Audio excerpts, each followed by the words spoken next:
Assalamualaikum warahmatullahi wabarakatuh.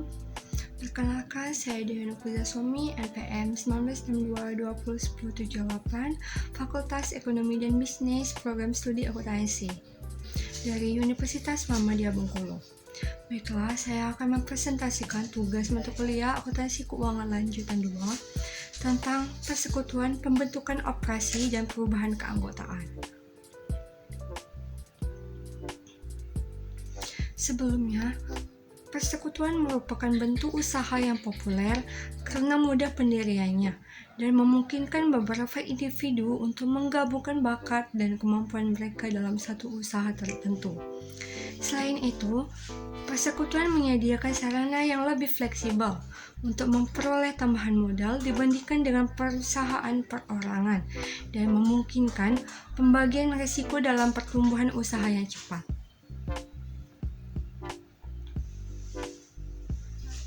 Selanjutnya, akuntansi untuk persekutuan mensyaratkan pengakuan atas beberapa faktor penting. Yang pertama, dari sudut pandang akuntansi, persekutuan adalah entitas usaha yang terpisah. Dari sudut pandang hukum, sebuah persekutuan seperti halnya perusahaan perorangan tidaklah terpisah dari pemiliknya. Yang kedua, walaupun banyak persekutuan mencatat operasi mereka menggunakan basis kas atau basis kas yang dimodifikasi, pilihan tersebut diperkenakan karena pencatatan dalam persekutuan dilakukan untuk para sekutu dan harus mencerminkan informasi yang mereka dibutuhkan. Definisi persekutuan.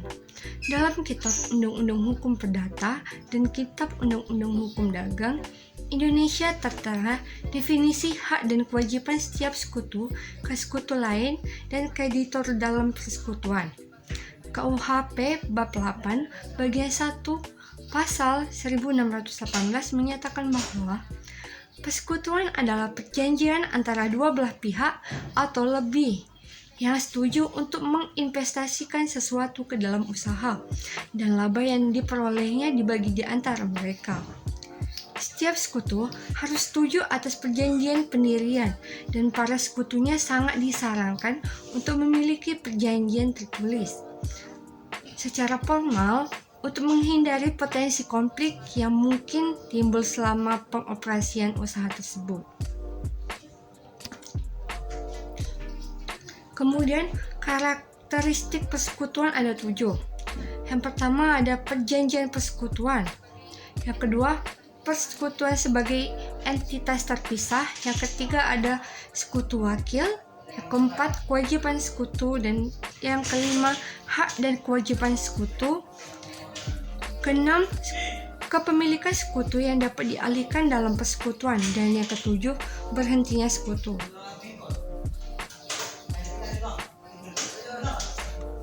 Jenis-jenis persekutuan. Jenis-jenis persekutuan ada 3. Yang pertama ada persekutuan terbatas. Banyak orang menilai kemungkinan terjadinya kewajiban personal atas kewajiban persekutuan sebagai kerugian utama untuk bisnis persekutuan. Karena alasan ini, kadang orang menjadi sekutu terbatas pada satu dari beberapa bentuk persekutuan terbatas. Sekutu terbatas bertanggung jawab hanya sampai dengan kontribusi modal, tetapi tidak memiliki wewenang manajemen.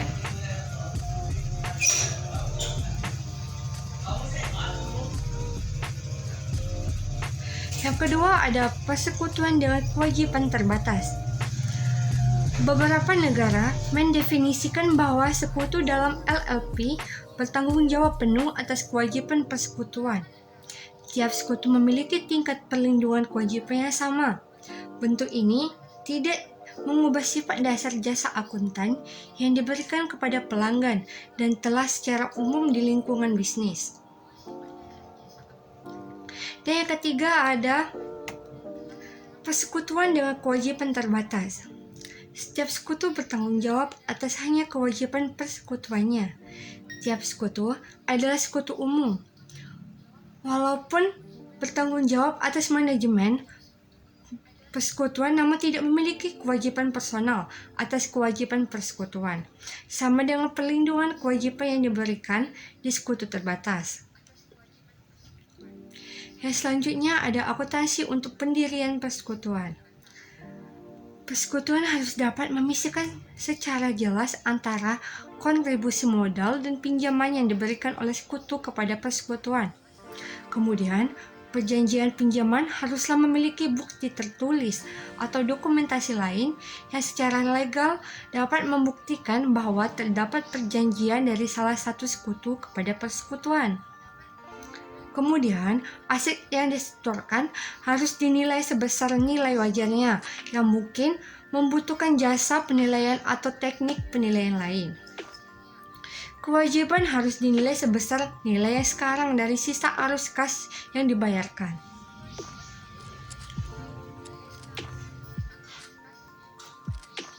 Kemudian ada akuntansi untuk operasi persekutuan.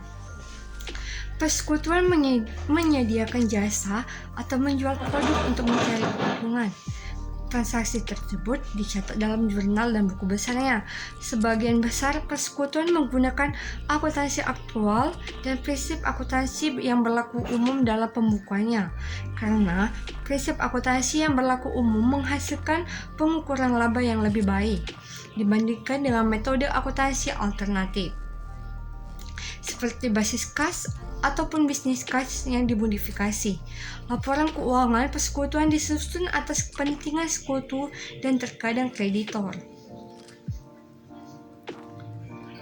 Persekutuan bisa memiliki beberapa akun untuk masing-masing sekutu dalam pencatatan akuntansinya.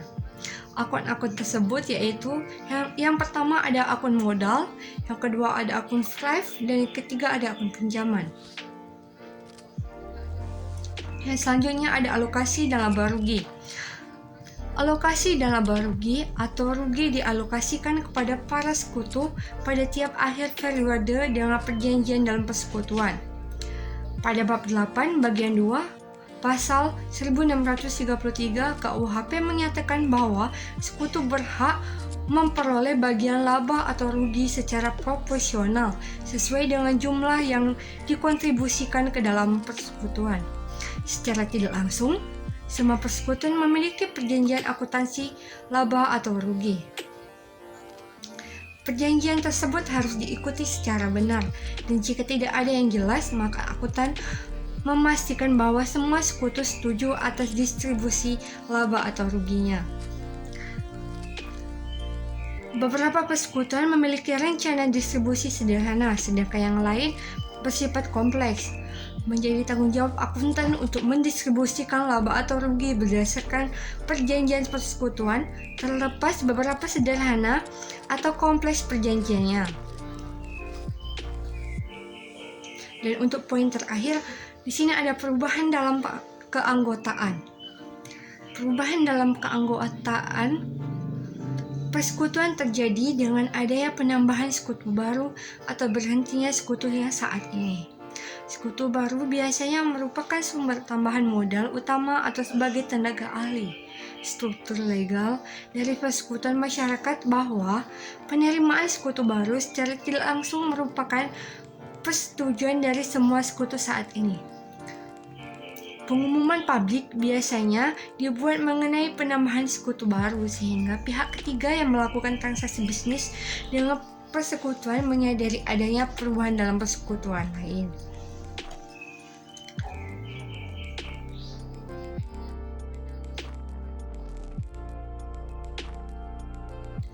Baiklah, mungkin hanya itu saja yang dapat saya sampaikan pada materi yang saya jelaskan kali ini. Saya mohon maaf apabila ada kekurangan atau penyebutan yang salah. Jangan lupa like, comment, and share untuk terus mendukung saya dalam pembuatan tugas akuntansi keuangan lanjutan 2 kali ini saya akhiri. Wabillahi taufiq wal hidayah. Wassalamualaikum warahmatullahi wabarakatuh.